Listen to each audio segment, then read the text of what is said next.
Bonjour à tous et ravi de vous retrouver pour ce nouveau numéro de l'Expresso de Rassemblimo. On est mardi matin, c'est votre rendez-vous hebdomadaire pour faire le plein de caféine. Voilà, on est là, mais pas que, de bonnes pratiques, d'inspiration, bref, des gens qui font l'immobilier en France et tout ça pour vous permettre voilà, de parfaire votre éducation, votre culture sur cette profession et découvrir plein de nouvelles personnes inspirantes, comme ce sera le cas aujourd'hui. Faites-moi un petit coucou en commentaire, juste pour me dire que vous êtes bien avec nous et nous assurer que tout fonctionne. Je vois que dans le groupe Facebook, c'est lancé. Vous connaissez les petites règles habituelles, celle notamment de cliquer sur le lien qui se trouve en descriptif de ce live pour que vous puissiez donner l'autorisation à Facebook d'afficher votre nom et votre, j'allais dire numéro de téléphone, non pas votre numéro de téléphone, votre nom et votre photo de profil pour que on sache à qui on s'adresse pendant ce live.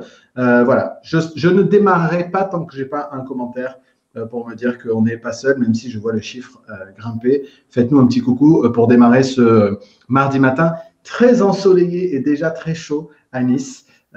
J'entends ça et là que ce n'est pas encore tout à fait l'été dans d'autres régions de France, mais ça l'est quasiment sur Nice. Mon invité du jour va peut-être nous en dire plus sur ce qui se passe de son côté. A priori, ça fonctionne. On a les premiers commentaires qui arrivent. Encore une fois, cliquez sur le lien en descriptif du live pour donner l'autorisation à Facebook d'afficher votre nom. Voilà, comme c'est le cas, par exemple, pour, non pas le chat, mais pour David. Salut David, salut Philippe.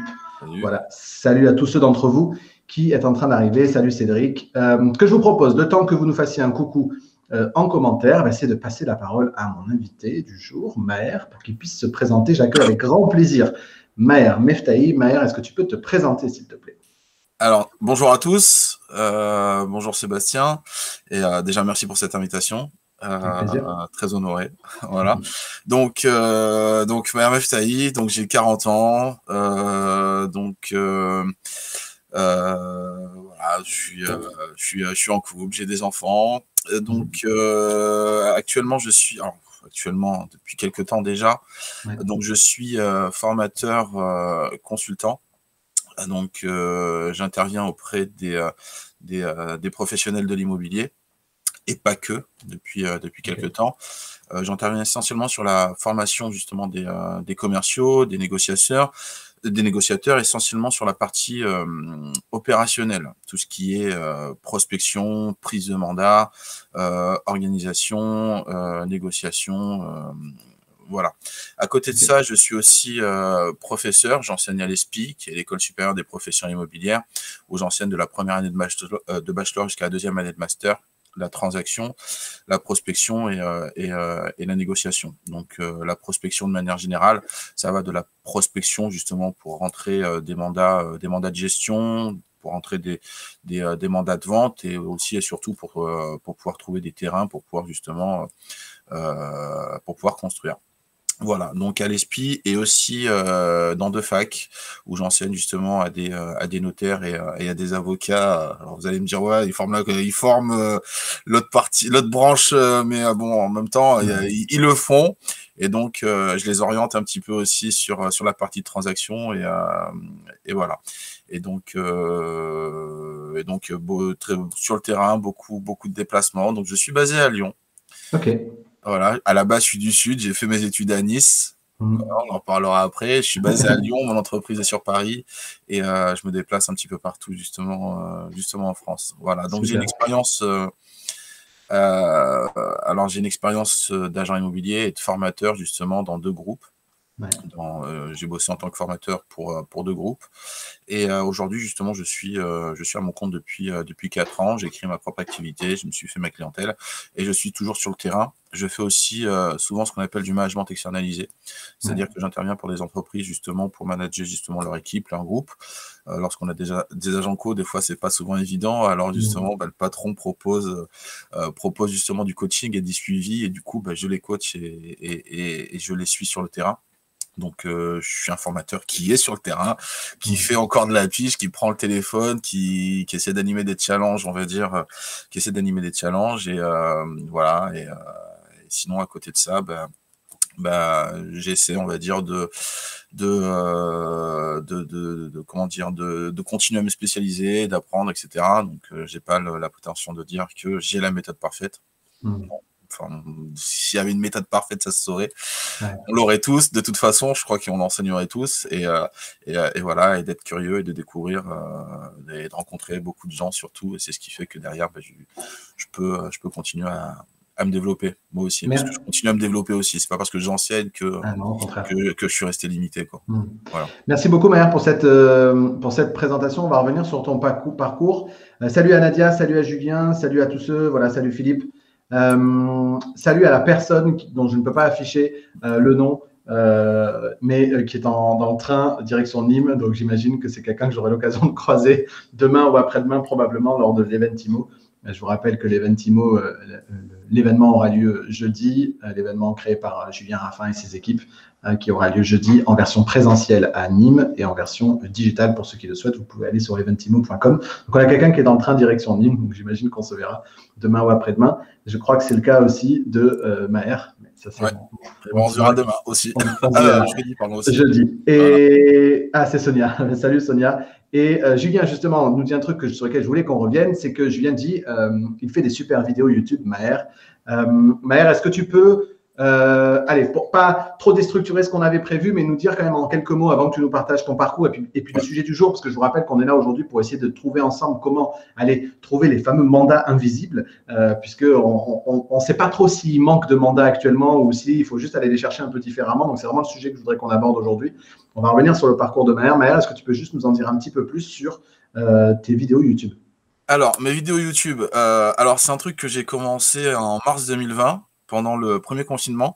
Alors, comme je suis professeur à l'ESPI et dans d'autres écoles, j'ai à peu près 500 élèves qui, à cette époque-là, se sont retrouvés un petit peu bloqués parce que les écoles ne sont pas rapidement adaptées au Zoom et à la visio. Ouais. C'est venu un petit peu plus tard, mars-avril. Et donc, du coup, il fallait trouver une solution pour pouvoir continuer à garder le contact. Alors, j'écrivais des cours, je leur envoyais, mais je me suis aperçu que c'était pas suffisant. Donc, je me suis mis à faire des vidéos pour mes élèves et pour mon audience. Et puis, apparemment, ça a plutôt plu. Et j'avais mes élèves qui me disaient, mais monsieur, c'est super, mettez sur LinkedIn, etc.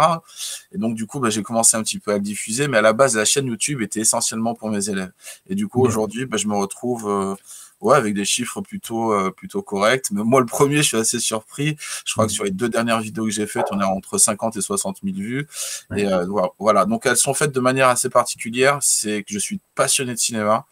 Et donc, du coup, dans ma pédagogie, de manière générale, j'essaie d'inclure des scènes qui peuvent représenter ou correspondre un petit peu au sujet que j'aborde pour le montrer de manière visuelle. Et du coup, voilà, mais c'est gentil. Si on dit qu'en plus c'est super, tant mieux. Merci beaucoup. Ouais, et puis c'est beaucoup, pour les avoir vus, c'est beaucoup de travail, beaucoup de boulot de montage, parce que voilà, il y a un mix de, comme tu disais, de scènes de films, de commentaires que tu peux faire, de situations. Enfin, j'imagine ça dépend comment on se situe, parce qu'en fait, le sujet je le connais, je ne parle que de sujets que je maîtrise. Je vais pas m'engager sur quelque chose que je maîtrise pas, parce que ça va me prendre du temps, de la recherche, de la réflexion. C'est que des sujets que je maîtrise. Les extraits de films, je les ai déjà. Ce sont des extraits que j'utilise justement lors de mes cours. Et du coup, pendant le premier confinement, c'est que j'avais du temps à perdre, un peu comme tout le monde. Donc, j'ai fait une formation en montage vidéo et donc, du coup, aujourd'hui, ça devient un petit peu plus facile, quoi. Voilà. Super. Maher, du coup, est-ce que tu peux nous partager ton parcours? Parce qu'on a la fin, la formation, etc. Est-ce que tu peux nous partager un petit peu ton parcours professionnel? D'accord. Alors, j'ai passé un bac classique, j'ai fait ensuite des études à Nice, à la fac de lettres de Nice en communication. Donc, j'ai passé un diplôme qui n'existe plus. Ça s'appelait un DUG à l'époque. Peut-être qu'il y en a qui s'en souviennent. Et puis ensuite, j'ai continué vers une licence maîtrise. Donc, j'ai fait de la communication et sciences du langage dans un premier temps. Et ensuite, derrière, je me suis spécialisé en ce qu'on peut appeler aujourd'hui communication commerciale, stratégie, etc. Mais c'était plus dirigé vers l'humain, tout ce qui était, on va dire, PNL, analyse transactionnelle, technique de négociation, etc. et tout le reste. Et ensuite, derrière, un petit peu plus en marketing. Donc, en parallèle de mes études, il fallait que je travaille. Donc, je suis rentré chez McDo, voilà, à Nice, au McDo de la gare routière. Et du coup, très rapidement, il y avait un poste de manager qui s'est libéré. Donc, je suis passé manager chez McDo au bout peut-être de 2 ou 3 mois. Et une fois que j'ai terminé mes études… je précise, Maher, pourquoi je rigole, parce que c'est pas pour le McDo que je rigole. Je rigole, c'est que le McDo de la gare routière à Nice, c'est le premier où il y avait un drive. Le drive, c'était le seul d'ailleurs. Et c'était un drive et qui était ouvert très tard. Et donc, avec Maya, on s'est dit qu'il y avait peut-être des chances qu'on se soit croisés un jour. Moi, dans une voiture, passager légèrement aviné à des heures tardives, en train d'aller me commander un Big Mac probablement. Voilà, bah, bah, ça doit être ça parce qu'on a dû se croiser. Sûrement, on en a rigolé tout à l'heure. Et puis voilà. Et donc dès que j'ai terminé mes études, j'ai claqué la porte de McDo et je me baladais un jour par hasard sur l'avenue de la Californie. Il y avait une agence, je sais pas si je peux citer le nom. Ouais, il y avait une agence cas par cas et il y avait une affiche qui disait on recrute. Donc du coup, je suis rentré chez cas par cas. Et on va dire que même si McDo était une bonne expérience, ma vraie expérience professionnelle a commencé chez cas par cas. C'était en 2003 à peu près. 2003. Et donc, je suis rentré chez cas par cas. Alors, pour beaucoup, c'est une bonne école.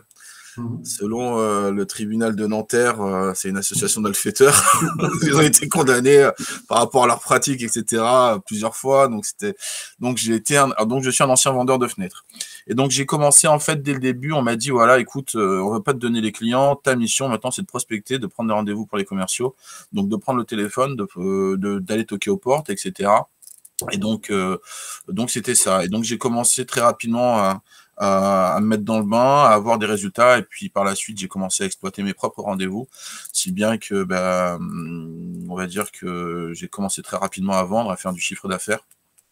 Et puis voilà, ensuite j'ai suivi mon ancien manager, enfin mon manager de l'époque, qui est allé à la concurrence chez Huis Clos. S'il y en a qui connaissent, et donc du coup, j'ai fait exactement la même chose chez Huis Clos, sauf que chez Huis Clos, j'ai eu la possibilité d'évoluer un peu plus rapidement, où justement j'étais manager, responsable d'agence, ensuite formateur. Voilà. Au bout de 5 ans, parce que 5 ans c'est une carrière à toquer aux portes, à marcher, etc., à faire ça tous les jours, même si le métier d'agent immobilier en demande, ça reste quand même assez varié. On a aujourd'hui la possibilité de pouvoir à un moment donné se faciliter le travail. À l'époque, c'était non, il fallait toquer aux portes. Et la culture dans laquelle j'ai baigné, c'était qu'il fallait toquer tous les jours au minimum à une centaine de portes. C'était le minimum. Voilà, on ne pouvait pas faire en dessous. Pourquoi? Parce que tu vas toquer à 100 portes. Sur les 100 portes, tu en as à peu près 40 qui vont s'ouvrir parce que tu en as qui travaillent, tu en as qui ouvrent pas. Sur les 40 qui vont s'ouvrir, tu en as à peu près 20 qui vont t'écouter. Sur les 20 qui vont t'écouter, tu en as peut-être seulement 5 qui sont dans la cible. Sur les 5 qui sont dans la cible, tu vas décrocher un rendez-vous. Et pour qu'il y ait une rotation, il faut toquer et en même temps faire ses rendez-vous et vendre. Voilà. Ensuite, je suis rentré dans l'immobilier. Et puis, carrière classique en tant qu'agent négociateur salarié. Alors, j'étais pas agent co, j'étais salarié, donc pour un premier groupe. J'ai évolué ensuite en tant que responsable. Alors, je peux le citer, c'était pour Citia.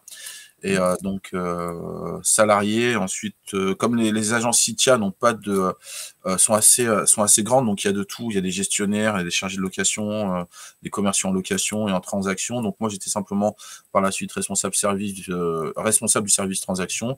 Et par la suite, j'ai commencé à faire des formations au sein du groupe. Et ensuite, je suis parti dans un autre groupe. Si bien que il y a 5 ans, j'ai décidé de créer ma propre activité. Aujourd'hui, je suis consultant, j'interviens pour les entreprises. Et pour plusieurs entreprises en immobilier. Et depuis des vidéos, pas que, parce que j'ai des entreprises qui ne sont pas forcément dans l'immobilier, qui me contactent et qui me demandent, voilà, est-ce que vous intervenez pour tel ou tel truc, est-ce que, voilà, on fait des zooms, est-ce que vous souhaitez participer, si bien qu'aujourd'hui, voilà, j'ai fait une formation pour des responsables réseau et des directeurs de magasins pour du prêt-à-porter enfant. Je suis intervenu pour deux grands labels de musique qui ont justement des commerciaux, donc pour toute la partie négociation, etc. Donc là, je commence à avoir un petit peu une clientèle assez variée, mais mon cœur de cible reste l'immobilier parce que c'est mon métier et c'est le métier que j'aime. Voilà. Super. Alors, venons-en du coup à l'immobilier. En attendant, je vous rappelle que vous pouvez poser vos questions, commenter. N'hésitez pas à interagir avec Maher si vous avez des questions, des remarques. Ça va donner de la vie, bien évidemment, comme toujours à cette interview. Maher, lorsqu'on a échangé, qu'on s'est demandé de quoi on allait parler, on en est venu à ce constat, et tu vas me dire si tu le partages ou pas. On entend beaucoup dire, et après on viendra aux éventuelles solutions, que depuis… Alors, Pour certains, c'est exacerbé depuis le début de l'année. Pour d'autres, ça fait quand même déjà au moins plus d'un an, 15 mois qu'on le vit. Une prétendue pénurie de mandats. Donc, il y a moins de mandats, il y a moins de stocks, il y a moins de biens qui sortent à la vente, etc. Est-ce que toi, d'abord, c'est un constat que tu partages? Et ensuite, on reviendra peut-être aux éventuelles solutions. Alors, c'est sûr que si j'étais sur le terrain, tous les jours et que éventuellement je pourrais me dire soit il y a une pénurie, soit il n'y en a pas. Le problème il est qu'aujourd'hui je rencontre énormément de professionnels et j'ai deux sons de cloche en fait. J'ai réellement deux sons de cloche. Okay. Celui qui me dit on est en galère, il n'y a pas de mandat, etc. Et l'autre qui me dit bah, écoute, je fais des ventes, je continue à en faire et je continue à en rentrer. Alors le problème c'est qu'aujourd'hui, comme j'explique, j'ai échangé avec un patron, un responsable réseau, et qui me disait alors aujourd'hui je sais pas, est-ce que c'est parce que il y a réellement peu de mandats ou est-ce que c'est parce que finalement on s'aperçoit qu'on est énormément sur le terrain, donc du coup bah, que l'offre ne suit pas en fonction du développement justement de l'activité de manière générale, que ce soit nous ou les concurrents. C'est sûr que si tu regardes aujourd'hui tu as des réseaux de mandataires, aujourd'hui, ils sont 13 000 en France, tu as des agences qui sont développées, tu as des nouveaux arrivants sur le secteur, etc. Le problème, il est que les gens continuent à vendre. Et on peut pas se retrouver dans une pénurie de mandats, pour ma part, hein, pour mon avis, pour une raison bien précise, et ça, à partir du moment où tu le crois, tu le sais, tu prends confiance, et donc du coup, tu vas chercher. Pourquoi les gens vendent leurs biens? Les gens vendent leurs biens pour plusieurs raisons. Ils vendent leurs biens parce qu'ils divorcent, parce qu'ils gagnent de l'argent, parce qu'ils en perdent, parce qu'il y a des décès, parce que pour énormément de choses. C'est un des rares métiers qui marche avec la vie.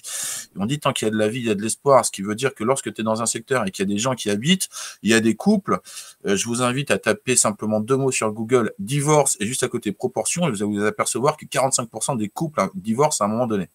Les mariages ne vont pas jusqu'au bout. On a des chiffres aujourd'hui qui sont hallucinants. Si on regarde, je crois qu'on est à peu près à 2,2 mariages sur 5 ne vont pas au-delà de 5 ans. Donc, les gens divorcent. Il y a des gens qui continuent à mourir. Il y a des gens qui ont perdu beaucoup d'argent. Il y a des gens qui en gagnent. À partir du moment où il y a tout ça qui se met en place, forcément, les gens vendent. Alors maintenant, est-ce que c'est simplement une impression parce qu'il y a énormément de concurrents, ou est-ce que éventuellement ça s'est peut-être un petit peu ralenti, mais en soi, il y aura toujours des biens à vendre. Il y aura toujours des biens à vendre. À nous maintenant d'aller les chercher.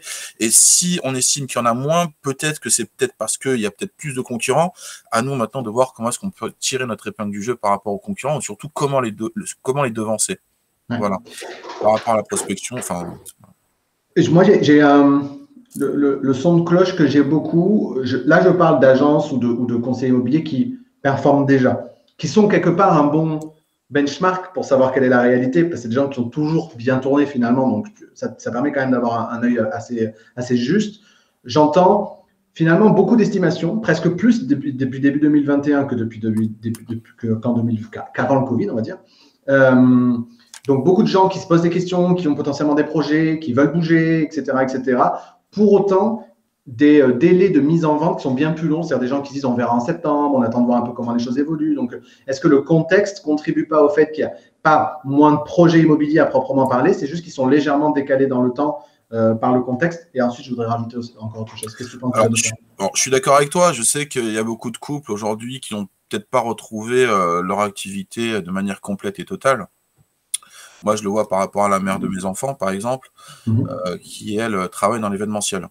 Ouais. Donc très compliqué, elle est encore en chômage partiel, etc. Alors effectivement, il peut y avoir des projets, mais du fait qu'on est encore justement dans une situation où on n'a pas retrouvé tous nos moyens, on va dire, forcément ça peut limiter les choses. Mais il faut comprendre aussi que moi, pour ma part, ce n'est pas une crise. C'est simplement on est limité dans nos actes, dans nos déplacements. Une crise, c'est ce qui s'est passé en 2007, 2006, 2008. Malheureusement, on ne pouvait pas faire grand-chose. Là, aujourd'hui, on est simplement limité justement dans notre activité, dans nos déplacements, dans nos actions, etc. Et petit à petit, normalement, ça devrait repartir. Donc, effectivement, ouais, je suis d'accord avec toi là-dessus, je te rejoins complètement.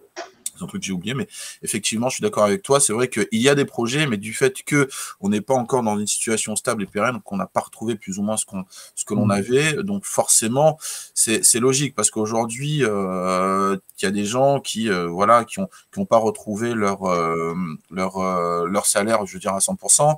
Il y a des gens qui savent pas encore s'ils vont être restés ou pas parce qu'il y a énormément d'entreprises aujourd'hui qui sont dans le rouge, on va dire. Moi, je connais des restaurateurs qui ouvrent, mais moi, j'ai un ami qui est restaurateur et qui m'a dit, écoute, moi, ma mère, je vais rouvrir, mais si dans les 2 mois, j'ai pas fait tel chiffre d'affaires, au mois de juillet, je ferme parce que je pourrais pas justement combler le manque. J'ai tenu, et même là, il faut que je cartonne à l'entrée.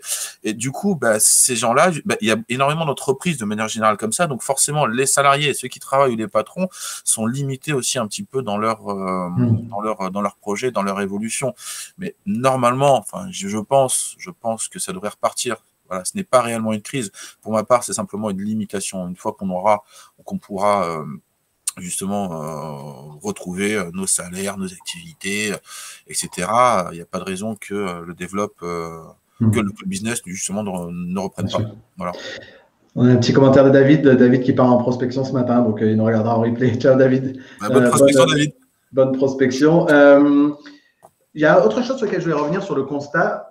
Je m'interrogeais aussi avec un patron de réseau l'autre jour sur un biais peut-être qu'on a en ce moment. Je sais pas si tu le partages, c'est que en fait, on a tendance à regarder, notamment pour les gens qui, du coup, pour le coup, performeraient peut-être un peu moins, à regarder le niveau d'activité ou le niveau de biens disponibles à la vente par le biais des sites de pige, par le Bon Coin, le PAP, etc. Où là, donc les gens disent, il n'y a plus rien à vendre sur le Bon Coin, c'est qu'il n'y a plus rien à vendre tout court. Et est-ce que là, on n'a pas un biais, notamment lié au fait que la situation, je sais pas, là pour le coup, je ne sais pas si c'est la réalité, est-ce que les vendeurs aujourd'hui, dû au contexte, ne sont pas un petit peu plus enclins à faire appel à un professionnel parce que qui je fais venir chez moi, distanciation sociale, pas distanciation sociale, est-ce que ça s'est complexifié, je ne sais pas ce que j'ai le droit de faire, pas faire, etc. Ce qui fait qu'on aurait une plus grande proportion de gens qui contacteraient de manière plus spontanée des professionnels, moins de biens disponibles sur le PAP, qui nous laisserait entendre qu'il y a moins de biens disponibles tout court. Alors, moi, je pense que l'erreur qu'il ne faut pas faire, c'est de considérer le Bon Coin comme le baromètre justement de notre métier, de notre marché, ce qui est une erreur complète et totale. Que ce soit au niveau particulier ou même professionnel. C'est un même bien peut être 4 fois sur le Bon Coin. Il peut y avoir l'annonce particulier, pour peu que ce soit 3 mandats simples, 3 fois. Donc en fait, les chiffres, moi, pour ma part, moi, ce que je dis toujours, c'est que pour moi, le Bon Coin n'est pas. C'est sur le terrain que ça se passe. Alors, quand je dis sur le terrain, effectivement, ça peut être aussi les réseaux, parce que le digital aujourd'hui aussi est un terrain. Mais moi, j'ai dans l'idée que il y a ce qu'on appelle les biens visibles. Ouais. Donc, les biens visibles, c'est ce qu'il y a sur le Bon Coin. Les gens appellent, etc. et tout le reste. Il y a ce qu'on appelle les biens qui sont en projet.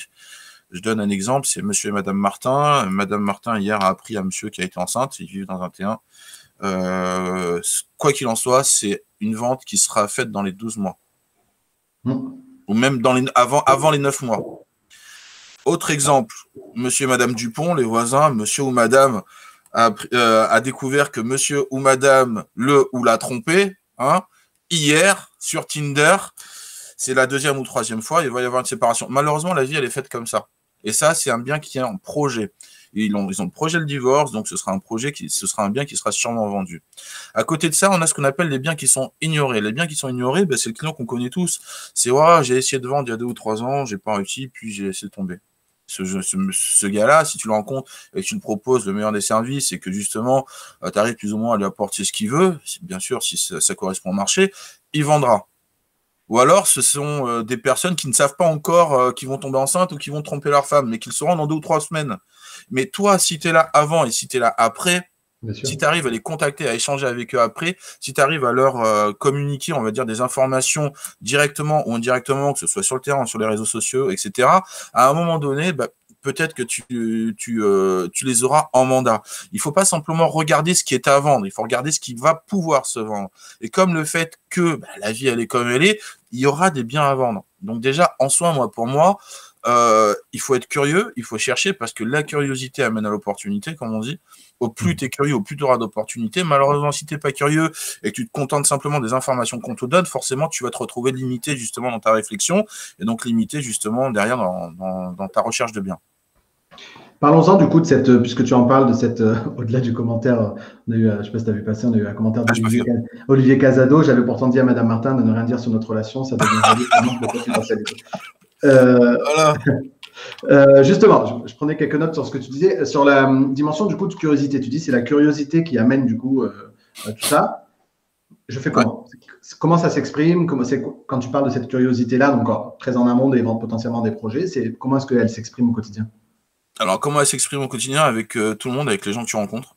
Tu trouves que ça manque chez les conseillers immobiliers, ça? Cette capacité, finalement, tu trouves que ça manque chez les conseillers immobiliers, cette capacité d'aller vraiment au-devant des gens, de ne pas hésiter à poser des questions, de s'intéresser à eux, etc. Ce qui, pour certains, peut être perçu par une forme d'intrusivité? Mais complètement. Complètement. Être curieux. Moi, je connais une négociatrice qui travaille pour un réseau qui utilise un truc hallucinant. En fait, bon, c'est que elle regarde les ongles de toutes les femmes. Elle regarde les ongles de toutes les femmes. Et à chaque personne qu'elle croise, ah, mais c'est joli, c'est super, etc. Où est-ce que vous les avez faites? Parce que moi, je suis agent immobilier, vous comprenez. Et puis voilà, est-ce que vous avez l'adresse éventuellement de la personne qui vous a fait les ongles? Bah écoutez, non, regardez, tenez, je vous laisse ma carte, contactez-moi, et si toutefois vous souhaitez autre chose. Et elle fait ça à tout le monde. Elle est devant Carrefour et elle fait que ça. Elle regarde les ongles. Alors du coup, elle me dit, bah oui, mais je peux pas les voir et leur dire, voilà, tiens, ma carte. Non, bah justement, il faut trouver un truc. Et puis elle parle, elles échangent, mais vous habitez dans le secteur, vous habitez loin, et ainsi de suite. Et donc du coup, derrière, elle a des opportunités. Et elle me dit, moi, le problème, c'est que sur les réseaux sociaux, j'y suis, mais j'y connais rien et c'est pas mon truc. Moi, mon truc, c'est vraiment être sur le terrain et échanger. Et il faut que je trouve justement à un moment donné des situations pour pouvoir, ou un prétexte pour pouvoir parler aux gens.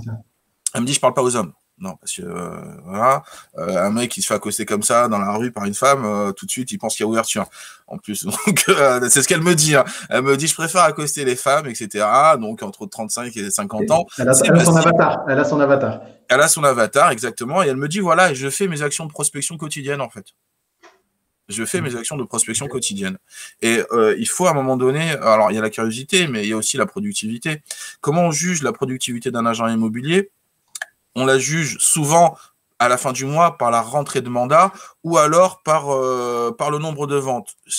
Pour ma part, c'est une erreur. Il faut qu'on puisse s'auto-juger et auto-juger notre productivité de manière quotidienne en fonction des actions que l'on réalise. C'est sûr qu'à la fin du mois, alors qu'on se dit il n'y a pas de mandat, il n'y a rien, et lorsque tu fais un petit peu le bilan, tu t'aperçois que tu n'as pas rencontré beaucoup de monde, que tu n'as pas été présent sur les réseaux, etc., bah, j'ai envie de te dire, c'est un petit peu le retour des choses. Maintenant, effectivement, si tu te donnes à fond, que tu rencontres une cinquantaine de personnes par jour, que ce soit sur les marchés, dans la rue, que tu envoies des messages à tes anciens clients, tiens d'ailleurs on va revenir là-dessus, que tu envoies des messages à tes anciens clients ou que tu passes pas ou que tu passes énormément de coups de téléphone, bah généralement très rapidement tu trouveras pas tu te plaindras plus essentiellement. Mais quand je dis faut être curieux, faut aussi être curieux, on va dire, un petit peu dans les pratiques et dans les méthodes. J'ai échangé avec un agent immobilier qui me disait la même chose, qui me disait en ce moment il y a de moins en moins de mandats. Et Eric, il s'appelle, et je lui passe un bonjour. Et je lui dis, mais ça fait combien de temps que tu es dans l'immobilier? Il me dit, ça fait une dizaine d'années. Plutôt, il performe, etc. Et je lui dis, bah, tu as fait combien de ventes? Il me dit, allez, j'ai commencé moyennement, là j'arrive à 20, on va dire, allez, sur 10 ans, je suis à peu près une quinzaine de ventes. Je lui dis, ce qui veut dire que tu as à peu près 150 clients. Il me dit, ouais, sur une dizaine d'années. Ouais. Je lui dis, combien de couples mariés? Il me dit, quasiment tous, 80-85% à peu près. Je lui dis, bah, tu as peut-être la moitié qui a divorcé, vu que ce sont les chiffres en soi national. Je lui dis, si tu vois, tu avais gardé un certain suivi, si tu avais mis en place un certain suivi, peut-être que les gens à qui tu as vendu la première fois reviendraient vers toi pour vendre une deuxième. La première chose qu'il a fait, c'est qu'il est rentré à son agence, il a sorti tout son listing, il a commencé à rappeler ses acquéreurs, et sur 3 jours, il a récupéré 5 mandats. Pourquoi? Parce qu'il y a eu des enfants, l'appartement finalement est trop petit, donc il faut acheter plus grand. Monsieur est parti il y a 1 an, le crédit, il veut plus le payer, il y a que moi qui le paye. Forcément, maintenant, ça me fait des sommes hallucinantes et je suis en surendettement parce que monsieur a payé quand les personnes divorcent, il y a un crédit, mais lorsqu'il y en a un qui part, monsieur, il paye la location, donc il laisse madame dans l'appartement, généralement, enfin, c'est ce qu'il me dit. J'espère qu'ils sont pas tous comme ça, je suis pas comme ça, je vous rassure. Mais l'idée, c'est que s'il prend un loyer, il peut plus payer le crédit. Donc, le crédit se retrouve sur la tête de la dame, et le problème, c'est que la mensualité a été calculée sur les 2 salaires. Et donc, tu as énormément de situations qui font que. Et donc, il y a ça aussi, surtout. Il faut être curieux. Et comment allez-vous? Et les enfants, est-ce qu'ils ont grandi? Est-ce que l'appartement vous convient toujours? Et puis, simplement, tu passes dans la rue, tu vas toquer, vous rappelez de moi. Voilà, c'est moi qui vous ai vendu votre maison. Je suis simplement venu vous dire un petit coucou, etc., en espérant que tout se passe bien. Et puis, tu t'aperçois, en discutant, en étant curieux, que finalement, tu as des opportunités. Il ne faut pas s'arrêter simplement sur les annonces qui sortent. Le métier est beaucoup plus général que ça. Et d'ailleurs, là, en l'occurrence, ça a été l'occasion d'un échange avec ce Eric et le fait qu'il s'est remis du coup à le faire, etc. Et pour être encore moins perçu encore moins comme un opportuniste, l'idée, c'est de garder le contact quoi qu'il arrive, c'est-à-dire de ne jamais perdre le contact avec ses acquéreurs, ses vendeurs, etc., etc. On partage, je pense, pour beaucoup ce truc qu'on devrait tous avoir un agent immobilier de famille, comme on a un médecin ou un notaire de famille. Et ça demande de créer de la relation long terme avec les gens, bien avant qu'ils aient un éventuel besoin, pour être sur leur chemin le jour où le besoin se fait sentir. Exactement. Exactement, mais je suis complètement d'accord, mais surtout, désolé, je lisais le commentaire de Philippe en même temps et je t'écoutais, la période doit être propice au divorce plus oui, parce qu'il y a plus de temps à passer ensemble. Donc, plus on passe de temps ensemble, plus on divorce. Alors, c'est pas qu'elle est propice au divorce. De toute façon, c'est ce qu'il est. Mais moi, je dis toujours, notre métier, c'est quoi, en fait, au final? Notre métier, c'est quoi? Bah, c'est soit réaliser des projets, soit résoudre des problèmes. Pourquoi les gens vendent? Bah, parce qu'ils ont une problématique et qu'ils veulent s'en sortir. Ou alors, ils ont le projet d'acheter plus grand, etc., de fonder une famille et donc, notre but, c'est un petit peu ça. Et il faut aller à la recherche de gens qui ont des problématiques ou des gens, justement, qui ont des problèmes. En l'occurrence, pour les mandats, aller vers des gens qui ont des problématiques. Alors, faut pas y aller de manière vicieuse en disant, putain, faut que je trouve un couple qui divorce, faut que je trouve un mec. Non, faut que je trouve quelqu'un que je puisse pouvoir aider à un moment donné. Voilà. Il y a des commerçants, c'est bête à dire, mais il y a des commerçants aujourd'hui qui sont en liquidation judiciaire, qui ont des biens.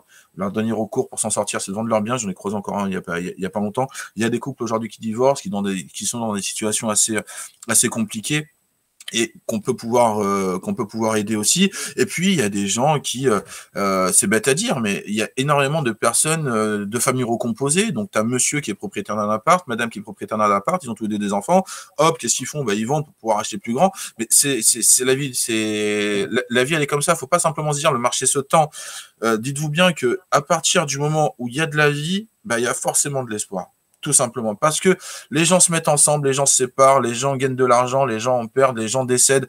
Et forcément, à un moment donné, bah, ça crée des problématiques. Et à un moment donné, cette problématique se répercute justement sur quoi? Bah, sur l'appartement. Et du coup, bah, ça crée justement peut-être ça. Et donc voilà. Il y a Olivier qui nous dit avec Maher, c'est Netflix. Salut Olivier! Salut Olivier, il paraît qu'on se voit bientôt, je sais pas, tu nous diras ça en commentaire. Julien du coup nous disait, est-ce que les conseillers n'ont pas tendance à être moins actifs quand le marché se tend? Donc en fait, il y a peu de mandats, donc on rentre dans un creux de la vague. Tu vois, comme si un peu l'activité amenait l'activité d'une certaine manière. Est-ce que ça joue? Et je voulais retenir également ce que tu disais tout à l'heure. Je pense que c'est intéressant du point de vue de son organisation, du pilotage de son activité. Je pense que tu nous parlais de manager et de piloter son activité à l'action et pas au résultat. Est-ce que tu peux peut-être nous en dire plus sur cette notion-là? Ouais. Alors, je sais que je t'ai posé 2 questions en une question. Non, je vois ce que tu veux dire, mais moi, c'est ce que je te disais un petit peu tout à l'heure, c'est que je suis un prospecteur et on s'en foutait que je vende des fenêtres tous les jours. Enfin, dans ma formation initiale, simplement, combien de gens t'as rencontré, combien de portes t'as toqué, combien de coups de téléphone t'as passé. À partir de là, on sait que ça va payer.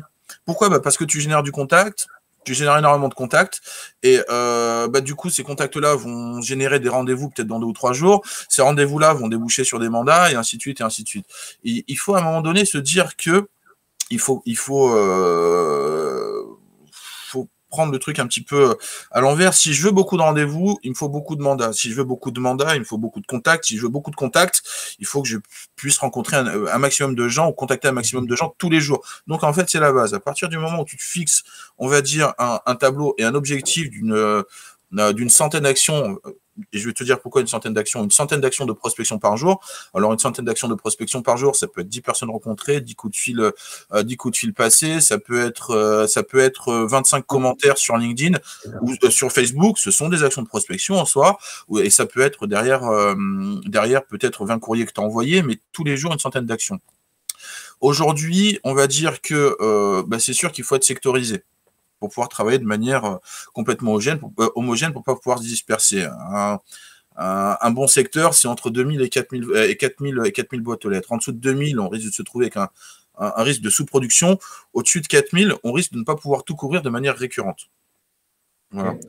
On dit en communication que pour qu'un message soit intégré, il doit être vu, lu ou entendu entre 7 et 9 fois par an. Si je te dis que Carglass répare, tu vas me répondre? Carglass remplace. Pourquoi tu le sais? Parce que justement, tu l'as vu, tu l'as entendu plus de 9 fois par an, que ce soit à la radio, etc. Donc, si tu vas faire un calcul plutôt simple, tu prends à peu près 3000 boîtes aux lettres, que tu vas visiter 8 fois par an, ça fait à peu près 24 000 actions de prospection par an. Tu divises par 12, ça fait 2000 actions de prospection par mois. Tu divises par 4, ça fait 500 actions de prospection par semaine. Tu divises par 5, ça fait une centaine d'actions de prospection par jour.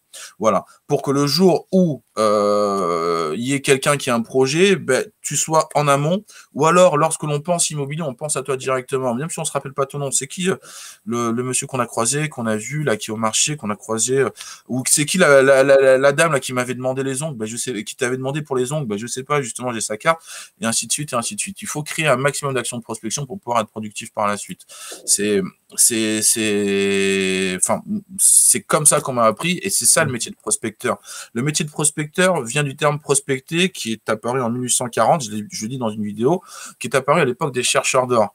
Et est-ce que tu peux imaginer un chercheur d'or trouver des pépites d'or s'il ne met pas au minimum de 100 coups de pelle par jour?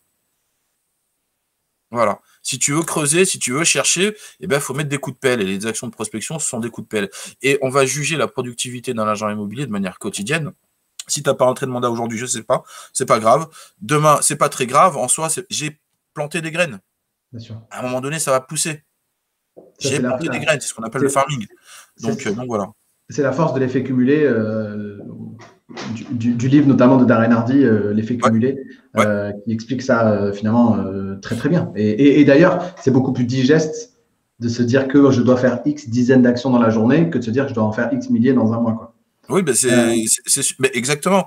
Je suis complètement d'accord. Et ça va très vite. Ça peut prendre simplement 2 heures. Tu es sur un marché, tu as déjà rencontré 50 personnes. Tu vas faire le tour de la rue, tu distribues 40 courriers. Et puis, tu vas boire ton café. Et puis, tu es sur Facebook et tu postes un truc, tu fais 2 likes, 2 commentaires. En 2 heures, ça peut être réglé. En 2 heures, ça peut être réglé. Voilà. Mais il faut c'est ça, et c'est intégré dans une routine. Et ça rend, et exactement, et tu rentres dans une routine, et du coup, ça devient, on va dire, derrière un réflexe. Ça devient derrière un réflexe. Tu sais qu'il faut faire tes 100 actions de prospection par jour, et ça devient un réflexe ensuite derrière, et tu le fais de manière parce que c'est le métier, et tu comprends que le métier, c'est pas que vendre et visiter. Stéphane Plaza, on sait tous, c'est Stéphane Plaza.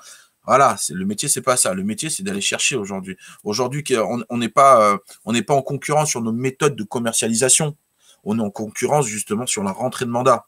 Donc il faut à un moment donné se rendre. C'est vrai, je te veux sourire, mais la vérité elle est là. On a toutes les agences ont plus ou moins les mêmes services, on est d'accord, etc. Maintenant, qu'est-ce qui fait la différence entre un bon agent immobilier et pas un mauvais? Enfin, je ne vais pas reprendre le sketch des inconnus, mais c'est sa capacité à être productif de manière quotidienne justement sur la rentrée de mandat.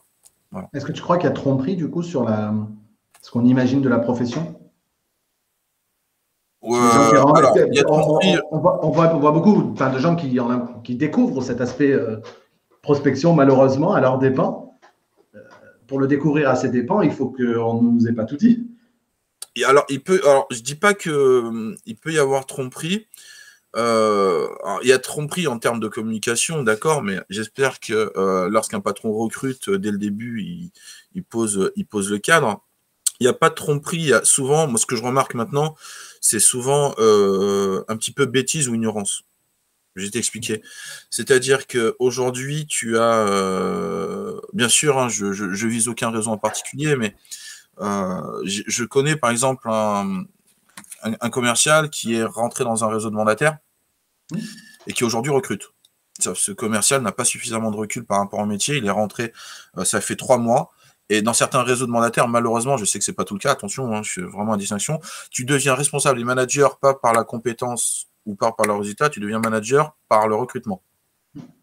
Et du coup, lui a une mauvaise, on va dire, image, il a recruté une dizaine de personnes, en leur expliquant que c'est super cool, on prospecte, mais aussi on vend, il faut faire des visites, etc. Il faut trouver des gens, il faut être tout le temps sur les réseaux sociaux. On sait ce que ça donne. Et du coup, bah, il y a des gens qui rentrent dans ce métier-là et qui découvrent que finalement, bah, c'est pas comme ça. Faut aller toquer aux portes, ça tombe pas du ciel, etc. Et donc voilà. Mais en soi, par contre, là où il y a tromperie, c'est souvent chez les jeunes. Je le vois, moi je suis à l'ESPI, j'ai des gamins de 17 ans qui ont jusqu'à 25 et qui ont ce fantasme du métier d'agent immobilier, etc. Alors c'est pas réellement notre métier qui a véhiculé ça, c'est, tu sais, toutes les vidéos YouTube que tu vois, donc si tu veux être rentier à vie, etc., si tu veux rouler en Ferrari, et beaucoup pensent que alors c'est pas aussi facile, c'est pas aussi simple, il y a du travail, il y a de la réflexion, il y a de l'administratif, il y a du juridique, il y a du technique, etc. C'est un métier, c'est un métier. Et c'est ça le truc, c'est que lorsque les gens rentrent dans l'immobilier, ils font ce qu'on appelle une reconversion. Tu leur demandes ce qu'ils faisaient avant. Je suis en reconversion. Tu faisais quoi avant? J'étais boucher. Ok, d'accord. Mais ils font une reconversion métier. Et un métier, ça s'apprend. Ça, c'est code. Si c'était pas un métier, comment dire, si c'était pas un métier, ce serait, on va dire, une activité, un hobby, tout ce que tu veux, etc. Mais il y a énormément de choses à comprendre et à savoir. Il y a essentiellement la culture, le savoir-être, le savoir-vivre. Voilà, c'est dans tout son ensemble. Et beaucoup des gens rentrent dans l'immobilier sans réellement avoir vraiment tout ça, sans avoir cette culture d'aller de chasseur, de chercher. Et il y en a qui rentrent dans l'immobilier et ils ont du mal avec l'humain et le relationnel. Tu as envie de dire, putain, pourquoi t'es rentré là, quoi? Mais c'est vrai, non, mais je suis timide. Ouais, mais t'es rentré dans l'immobilier, pourquoi? Bah, parce que ça me plaît. Non, mais attends, j'ai envie d'être astronaute et spationaute, c'est pas pour autant que je vais me retrouver dans l'espace, ça me plaît, etc. Tu vois, mais voilà. Ou alors, effectivement, tu peux, par contre, et là, c'est vrai, j'ai vu énormément, justement, prendre confiance en eux, se développer et apprendre et changer du tout au tout. J'ai vu des gens timides qui sont devenus des requins directement. J'en ai vu, et je pense que tout le monde, on a tous, on va dire, peut-être un exemple de quelqu'un qui était peut-être un petit peu introverti et qui fait du chiffre et qui va vers les gens et qui s'est développé. C'est un super métier pour ça aussi. Dernier sujet, du coup, je voudrais aborder, puisque tu en parles un petit peu là à demi-mot, mais c'est quoi la place finalement du développement personnel dans le développement d'une activité commerciale? Bah, c'est Est-ce que important. c'est le travail sur soi en tant que, c'est un bien grand mot, le développement personnel, mais est-ce que c'est le travail sur soi qui induit une meilleure performance commerciale? Est-ce que c'est l'amélioration de ses performances commerciales qui améliore finalement son rapport à soi et la confiance, etc.? Comment est-ce que tu vois les choses? Alors, alors, pour ma part, c'est très important. C'est extrêmement, extrêmement important, justement. Pourquoi? Parce que c'est un métier où il y a plus de défaites que de victoires. Clairement. Tu vas prendre un mandat, tu as toqué, on va dire, tu prends une rue, j'en sais rien, tu as 100 copropriétaires, on va dire, tu as réussi à prendre un mandat, ce qui veut dire qu'en fait, tu as toqué peut-être à 50, 60 ou 80 portes pour pouvoir à un moment donné trouver quelqu'un. Donc, tu as toqué à 80 portes, tu as pris un rendez-vous, ce qui veut dire qu'en fait, tu as échoué 79 fois. Si déjà, dès le début, au bout de 10 fois, la 10e porte, tu te dis, ah merde, putain, fais chier, et que tu vas pas au-delà, bah, tu vas pas aller jusqu'à la 20e, 30e, jusqu'à un moment donné, trouver justement celui qui a besoin de toi ou qui a besoin de tes services, en fait. Tu vois, et il faut se dire, et il faut réellement avoir cette dynamique-là, et ce que tu dis, et c'est très important. Alors, ça va dans les deux sens, hein. Donc, ça va réellement dans les deux sens, mais c'est sûr que lorsque tu n'as pas confiance, ou lorsque justement t'as pas envie, ou lorsque t'es pas motivé, forcément ça va se ressentir, ça va se voir, tes actions ne vont pas être menées à 100%. Je t'explique un truc, je l'ai vu il y a 15 jours. Les mecs, j'ai passé 2 jours avec un agent immobilier, on va dire un groupe, mais il y en a un en particulier. Le premier jour, il était hyper motivé. Et il était hyper motivé. Il prospecte, il rencontre les gens dans la rue, il va boire des cafés à droite à gauche, il arrive à créer une ambiance dans le café pour pouvoir échanger avec tout le monde. Il rentre au bureau, il téléphone, il relance ses clients, etc. Le lendemain, je te jure, cette même personne, le lendemain, elle n'avait pas envie. Bah, elle est restée au café toute la journée. Tu dis, qu'est-ce que ça fait? Bon, bah, j'étais au café. T'as prospecté? Ouais. Mais j'étais au café. Mais c'est bête à dire, mais le truc, c'est, voilà. Donc, à un moment donné, il y a un jour où il était up, il y a un jour où il était down, comme on dit, et forcément, c'est plus la même chose. Une caissière à Carrefour, c'est ce que je prends, exemple, une caissière à Carrefour, elle fera toujours le même métier, elle sera toujours aussi productive, hein, qu'elle ait des problèmes dans sa vie ou pas. Il y a des clients, ils sont là, elle passe les trucs, et puis elle encaisse, etc. Le seul truc, c'est qu'il faut qu'elle fasse attention à ne pas faire d'erreur. Son salaire, il sera le même à la fin du mois, qu'elle soit motivée ou pas. Nous, l'agent immobilier, qu'il soit motivé ou pas, c'est plus la même chose. C'est plus la même chose. Au plus tu es motivé à aller toquer, au plus tu es motivé à rencontrer des gens, au plus tu es souriant. Et donc, du coup, tu es souriant, bah, tu es plus sympathique, tu es plus aimable, les gens viennent vers toi, les gens ont envie de parler avec toi. Si tu l'es pas, malheureusement, bah, forcément, non, merci, je suis pas intéressé. Et on passe à autre chose. Et justement, ça se ressent ensuite derrière, à la fin du mois, ou à la fin, justement, de l'année. N'hésitez pas à poser vos questions ou à commenter auprès de Maher. On va passer sur la fin de notre interview, mais en attendant, n'hésitez pas à continuer de commenter ou de poser vos questions. Maher, j'avais deux petites questions rapides pour toi pour terminer cette interview. La première, c'est quel est finalement, et on en a parlé un petit peu peut-être, le conseiller immobilier idéal en un mot, la qualité numéro 1, s'il devait y en avoir qu'une seule? Le conseiller idéal, le conseiller idéal, c'est celui qui est, alors pour ma part, un peu partout. Pourquoi aujourd'hui, il y en a qui sont énormément, je vais juste prendre cet exemple-là, il y en a qui font que de la prospection et de la communication digitale, qui pour moi est une erreur, et il y en a qui font que du terrain, qui pour moi est une erreur. Aujourd'hui, justement, on a deux terrains, et la meilleure des solutions aujourd'hui, justement, c'est d'allier les deux. Le conseiller idéal, c'est celui qui est curieux en soi. Il faut être curieux, il faut s'intéresser. Intéressez-vous aussi, ne serait-ce qu'à vos concurrents. Il y a beaucoup d'agents immobiliers qui ne connaissent pas leurs concurrents, qui ne savent pas comment ils travaillent et qui malheureusement, bah forcément, en clientèle, c'est bête à dire, mais se retrouvent dans certaines difficultés. Pourquoi? Parce que soit j'ai un service, j'ai pas le service que le concurrent propose et là, tu vois, le client te le balance à la gueule. Ouais, mais vous faites pas ci, vous faites pas ça. Ou alors au niveau des honoraires. Il faut savoir combien est-ce qu'il y a de personnes sur votre secteur et ça c'est très important. Pourquoi? Parce que quand je dis qu'il faut être curieux, il faut aussi, on parle d'expérience client, mais très peu de gens savent réellement quelle est l'expérience client. Je te donne un exemple, Sébastien. On fait on fait de la pige, mais est-ce qu'on se rend compte réellement ce que vit un particulier lorsqu'il passe son annonce? Je l'ai dit dans l'émission de Grand Talk avec Olivier d'ailleurs qui est là la dernière fois, c'est que je vais faire une petite confidence, c'est qu'il m'arrive de temps en temps de passer une fausse annonce. Et lorsque je passe une fausse annonce, bah, pour moi, c'est un baromètre. Pourquoi? Parce que je me retrouve à la place du client. D'accord? Et je comprends je comprends énormément de choses. C'est que les 2-3 premiers jours, je peux recevoir 80 appels, 50 textos. Que je suis démarché par des professionnels, des agences, par des mandataires, mais pas que. Par ceux qui font du homestaging, par les diagnostiqueurs, par aujourd'hui les nouvelles sociétés qui font de la communication, etc. Je suis aussi contacté par des artisans, par des peintres qui t'appellent, qui sont en galère de contrat. Ok, je vois que vous voyez votre bien, écoutez, je peux vous proposer un forfait pour pouvoir justement rafraîchir un petit peu tout ça. Et donc, du coup, tu te retrouves les 3, 4, 5 premiers jours avec entre 60 et 80 appels et une centaine de textos. Si ça, tu l'as pas compris en soi, bah, tu vas continuer à agir un petit peu de la même manière. Donc, quand tu as compris ça, tu sais que soit bah, il faut pouvoir adapter ou réadapter ton discours ou soit ne pas faire que ça parce que c'est une erreur. Voilà. Le conseiller immobilier, c'est un petit peu alors j'aime bien Jean-Claude Van Damme qui va te dire qui dit faut être aware.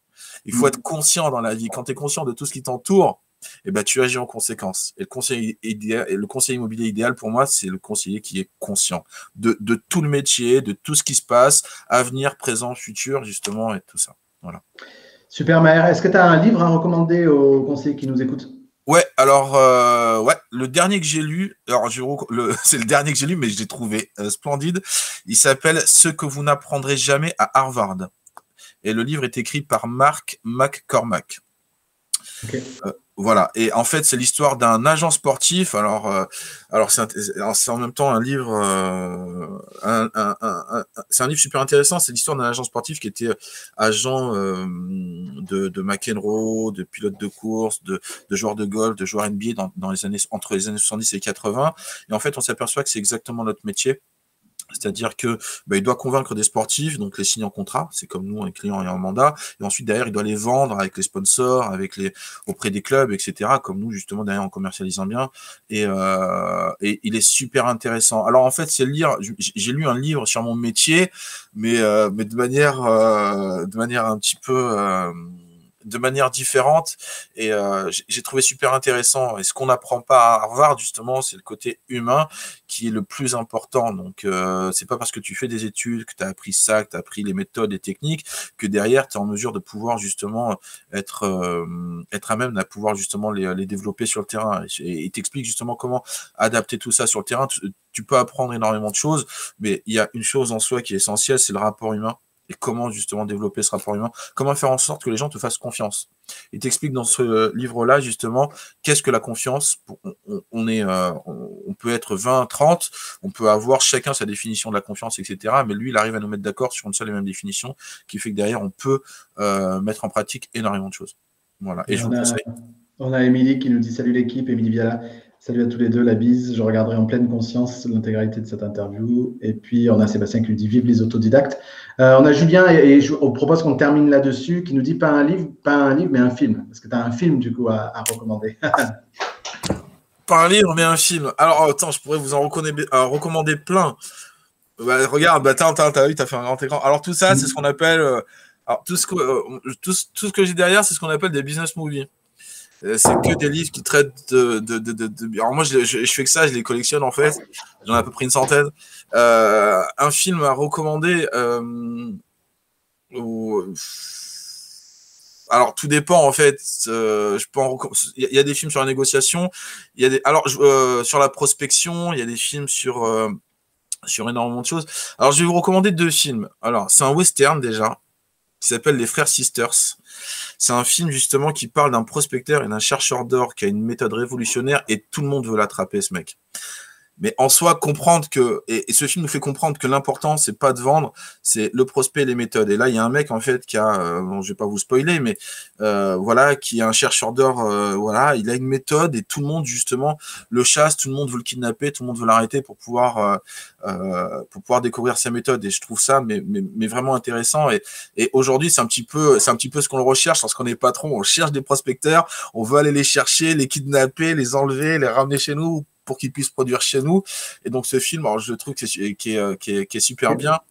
Sinon, alors par contre, je vous conseille pas un film, mais une série. Alors elle est sur OCS qui s'appelle Silicon Valley. Alors c'est des épisodes de 20-25 minutes. C'est l'histoire de quatre gamins qui ont mis en place un algorithme qui crée une application. Et en fait, c'est toute l'histoire entrepreneuriale de ces 4 gamins sur, il me semble, 4 saisons. Ça se regarde très très vite. Ça se regarde très très vite et on parle de tout. C'est-à-dire que ceux qui sont en galère par rapport au digital, vous allez vite vous mettre à jour. Parce que justement, cette série résume tout. C'est que de la vente et que de la négociation, c'est que de la prospection pour aller chercher justement des investisseurs, etc. Que ce soit les mails, les courriers, etc. Alors, c'est un petit peu déjanté, forcément. C'est une histoire de gamin d'une vingtaine d'années, mais on est rapidement à jour par rapport à tout, par rapport aux méthodes, par rapport aux techniques, par rapport au digital, par rapport au business de manière générale. Comprendre comment aujourd'hui fonctionne une entreprise, comment fonctionnent les entreprises qui font des levées de fonds. Aujourd'hui, on en parle, hein. Il y a des entreprises aujourd'hui qui ont fait des levées de fonds, il y a d'autres qui sont valorisées. Bien sûr, je parle d'entreprises immobilières. Hein, on voit ça, et ça, on a du mal à comprendre. Ouais, mais c'est quoi les 20 millions? Mais est-ce qu'ils les touchent? Ils les touchent pas? Ils vont développer, ils vont créer. Et toute cette série, justement, elle nous l'explique. Et pour moi, c'est un truc qu'il faut faire, qu'il faut voir, parce qu'aujourd'hui, ça avance dans ce sens-là. Et malheureusement, pour pas être à la traîne, voilà. Donc, je vous conseille 2 films. Les Frères Sisters, c'est une série qui s'appelle Silicon Valley. Voilà. Super. Maher, merci infiniment pour ces 53 minutes maintenant passées ensemble. Avec plaisir. Merci à tous encore une fois de votre fidélité à ce rendez-vous. On se retrouvera mardi prochain. On sera, je ne sais pas quelle date, le 1er juin, je pense. Et on se retrouvera avec un nouvel invité, un invité mystère, puisque je ne l'ai pas encore trouvé. Mais il y en aura un mardi prochain, à n'en pas douter. Voilà, on a plein de messages de remerciements pour toi, Maher. Merci beaucoup encore une fois pour le temps accordé, pour tout ce que tu nous as partagé pendant cette interview. C'était vraiment Merci à toi pour l'invitation. Avec grand plaisir. Et puis, on se voit jeudi, donc voilà. Yes, on se voit pour tous ceux qui seront là à l'Eventimo, on se voit sur Nîmes. Et sinon, on se verra ici ou ailleurs avec grand plaisir. Voilà, passez tous une belle fin de journée et on se dit à très très vite. Ciao. À bientôt, au revoir.